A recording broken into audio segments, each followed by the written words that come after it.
Now this is what that dog was guarding. Cursed by a coffin and rescued by a random rube. The indignity. One of the most annoying NPCs I've ever seen in a game ever. Oh, all this trouble and for nothing. Never figured I'd need frost armor. Just that voice. You want me to That, spoil the story before you see how it ends? I'll never be so rude. yeah, she needed to die. She had it coming. Here rests the Lizard Hero video. So this was where Fane stepped up. The Elven Hero house. I Oh my god, excuse me. Oh, that was a good stretch. Oh. Um, I enjoyed this fight. I enjoyed this fight quite a bit. And part of it was because Fane kind of rocked it. This was really when I put the most skills on. And I was able to put him to use with old Fane.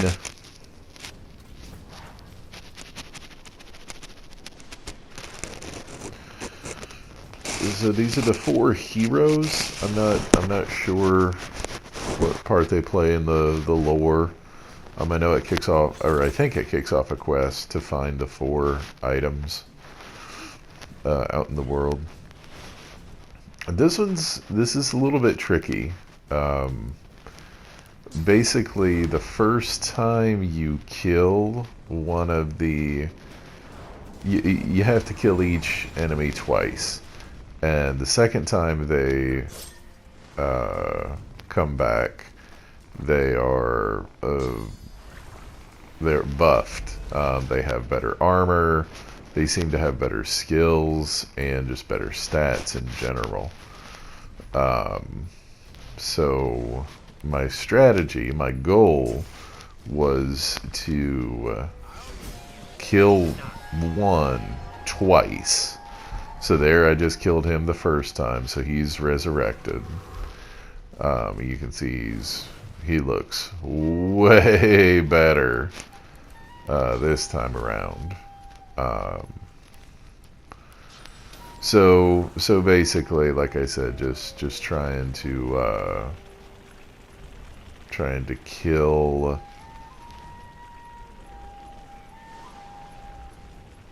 him twice before I even work on any of the others once. These graves shall be yours now, God broken. And I mean, a happy coincidence, it ended up working fairly well. I say fairly well, but I tried to cast my incarnate out in the open area, but anytime the battle has not started and you try to cast the incarnate, he's like leashed to the caster.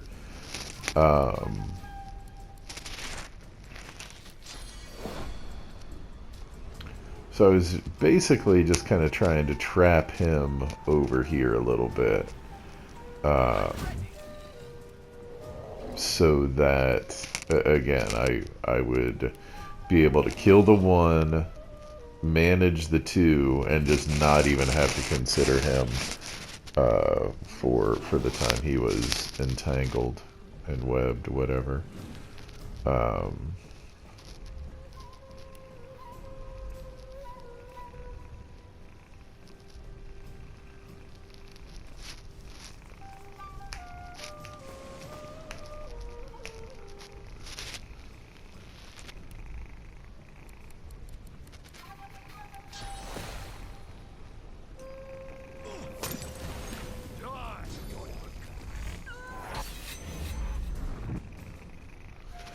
And so, lost my train of thought for a second. And so the incarnate kept climbing up the ladder, but once he's up there, he can't go down the ladder. And so I was blocking his path for like a couple of his attacks, So I don't remember if I ended up recording it, but I just switched places.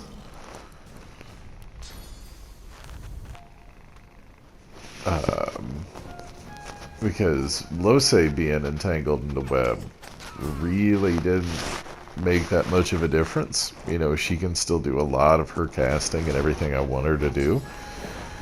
So I just put her right in the web. And again, just kind of tried to manage the other ones. And yeah, Fane, MVP. Really managing the field.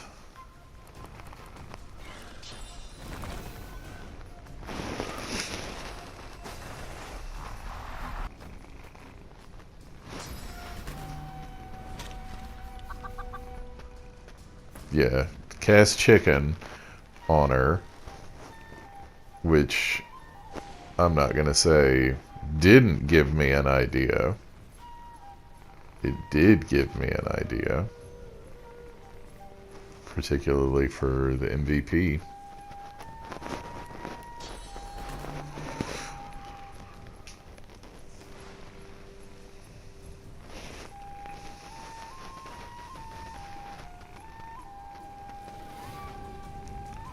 Luckily, that was all I needed. And now, he is a chicken. And he has ruptured tendons, which is a complete death sentence. Because as soon as he moves, he's gonna die. And chickens primarily only move.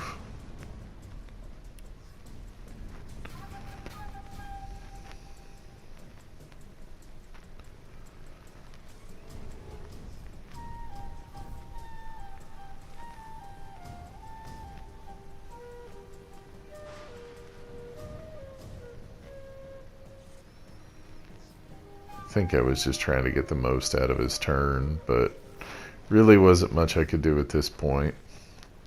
But again, Fane, major MVP.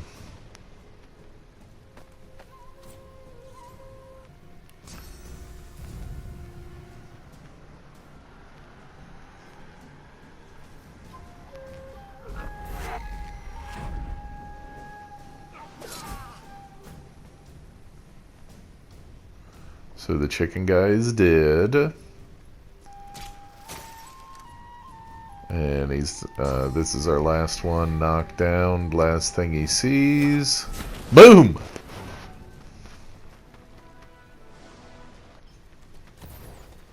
Go no further. We are at ritual. Do not disturb us. Yeah, I think I never found this before, never seen this before. I think I looked at their level, and they were all like level 15 and 16, so I opted to back This off. place is not for you. Leave. Figure maybe I could get a little stealing going or something, but yeah, level 15, no siree.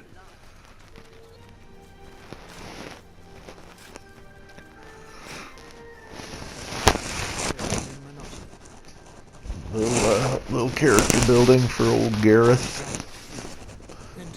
Ugh. I'm digging my murdered parents' graves. I'd ask that you show me respect. Gareth moves to continue his task, but his cadence falters. He pauses. Silence hangs, begging to be broken. No, of course you didn't. Godwoken. I've seen Seeker's blood seeping into the sand. Just making sure. I waded through Making sure you got those books, adventures. in case I want any. When the lifeless eyes looking back at you are your own brothers, I just didn't know. I didn't know what darkness lied beyond pain. Now I do. I know the culprits. Dallas's pets.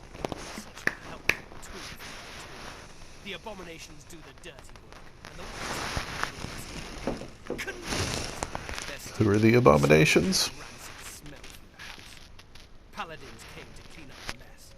In the name of Lucian, they say, and they seem to believe it. Gareth shies away from you. His eyes pass over the half-filled graves, and he takes a shuddering breath. I'm the one who's prayed. An endless litany. How many pleas does it take? How many tears do I have to shed? Gareth forcefully exhales and looks past you to the nearby house. You feel you might snap the shovel's handle in two. I wasn't sure what to do on this one here. I wasn't sure about role-playing it. Not from some whinging wolf chosen as the 7's special pet. He about got an ass kicking right there. Gareth's pulse, galloping faster than a saddled mount. You've never heard such a thing before, but you suspect Gareth's heart is close to tearing. If you want to help, then you find the craven wight that ordered their slaughter. Anyone that stands between you and truth, no matter the flag they fly or creed they follow, make them bleed.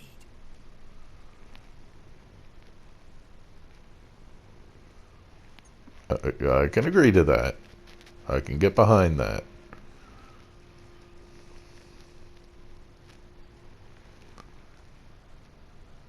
His hand moves from his shovel to his sword. He wipes his forefinger along the blade, opening a bloody gash. He stares at the wound. Go to the house. Bring me the truth.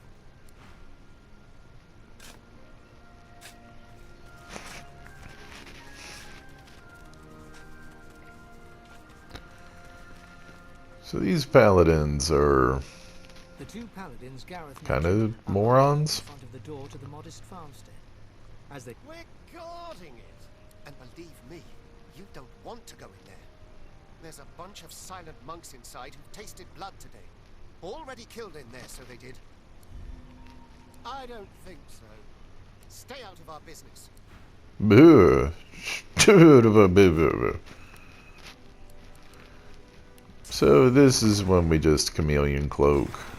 Blessings, but I can't bring By all means, let us partake. that creature. It's not Donna, not anymore. It's the Magister's property. Let them handle it. Besides, what's the guard this door forever? Hit that chameleon cloak and we just go unlock that door right now. And then they just, that door opens and they're done. They're on their way. He wanted to check it out. He was a little curious. And then Gareth couldn't. the corners of Gareth's couldn't mouth wait. slant upwards, so too do his eyebrows. They still live.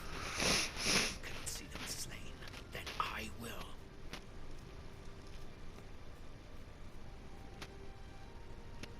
Had to go the hero route a little bit.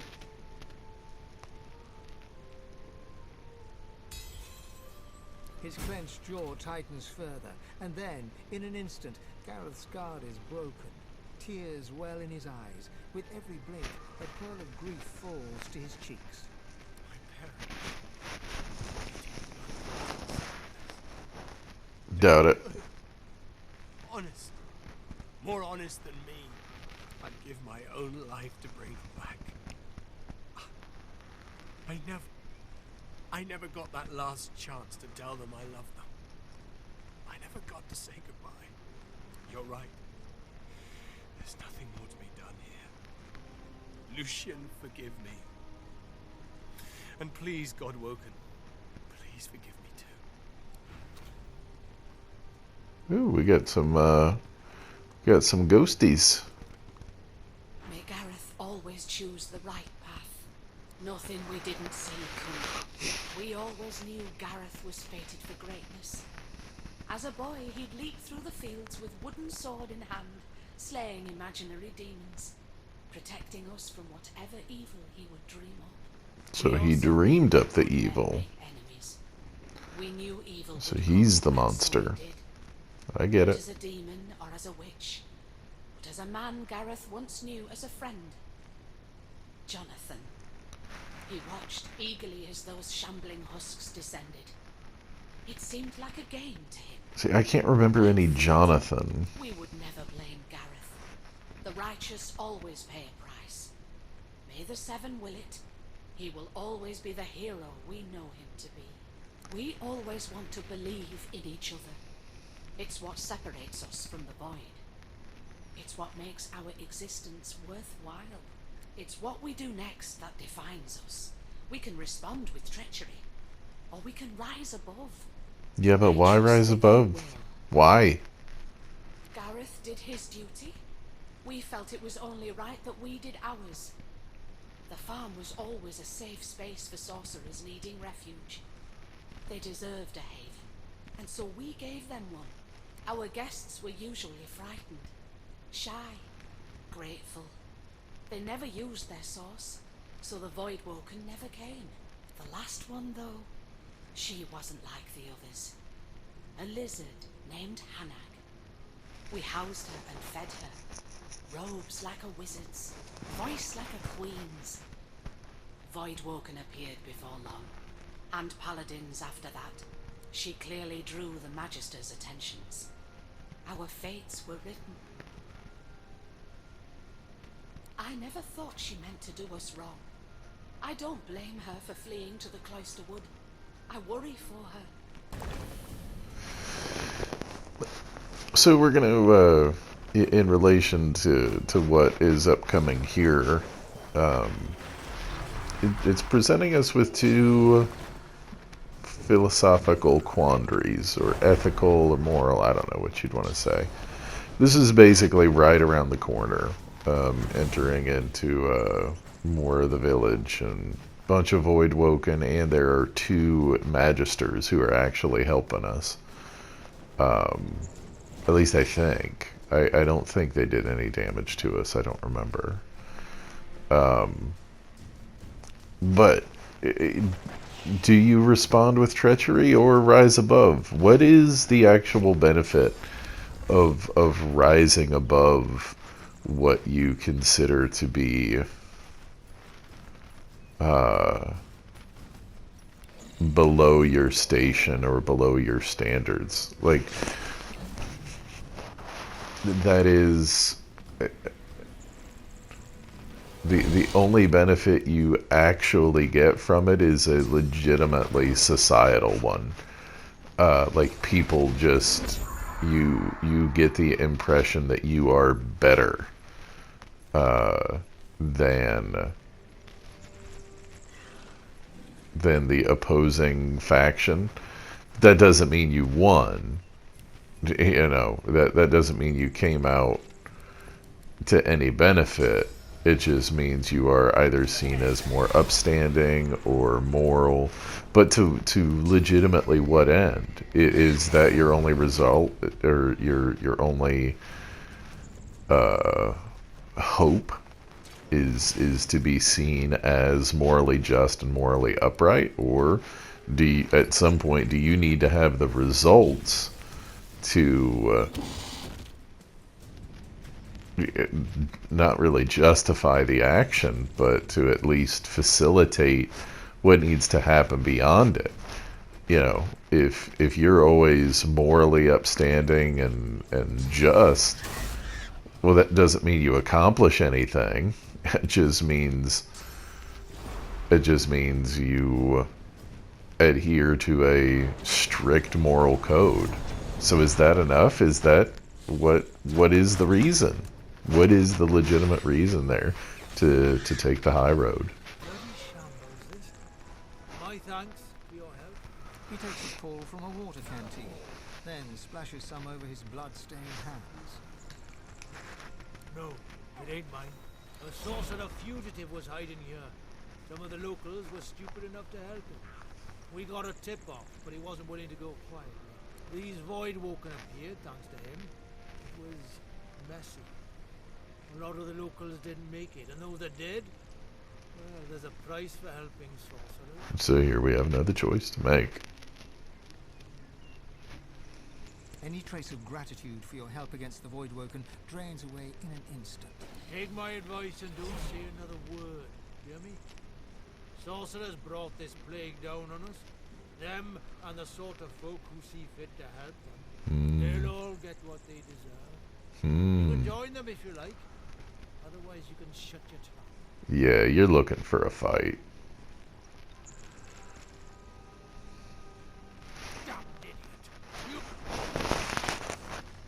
And so this brings us to a second quandary. So the actions of these magisters, and kind of talked about this in previous videos, or a previous video at least.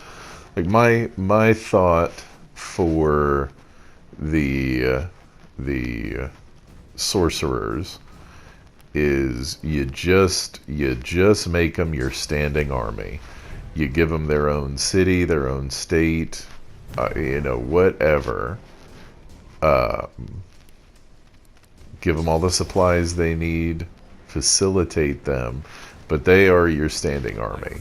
Because the biggest threat is literally drawn to them like magnets. And so again, I'm not sure if the source is what brings the void, or if the void just kind of springs up, but it is particularly strong around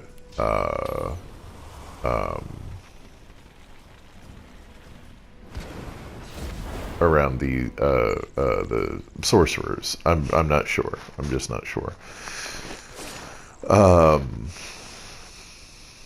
But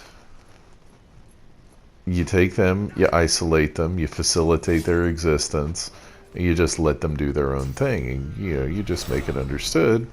Your existence is a threat to civilized society, so we're going to keep you outside of a civilized society. But anyway, I'm getting off topic. Because obviously the sorcerers being such a magnet to a threat like this is obviously a big deal, and that is something that needs to be rectified.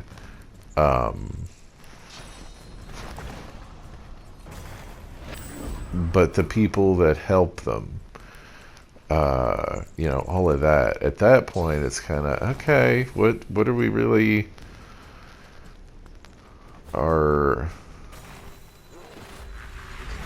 if we're just gonna not only penalize, but like butcher, like murder the people who help these sorcerers. Is that, even in my example, you have sorcerers who don't want to live on the reservation, we'll say, and that is apropos. It's basically what I would be suggesting for this, except that Native Americans don't draw genuinely hazardous forces. But at what point does it become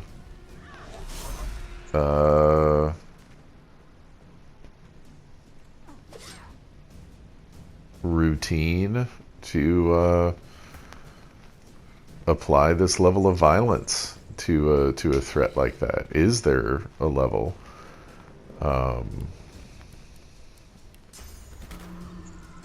Personally, I would say no. But it's easy. It's easy to say no.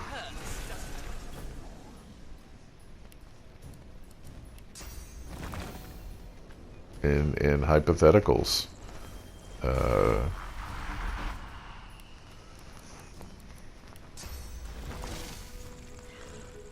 And again, that's not, I am not worried about the coronavirus to an extent that you hear a lot of stuff talking about, the Italian government or the Italian medical industry is now put in positions where they have to decide who lives and who dies. It's like, well,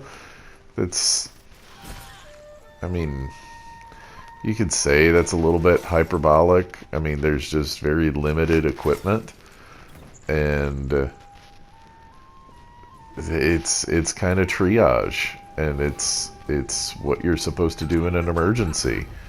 Is you look at the people who have the greatest chance of surviving and you help them.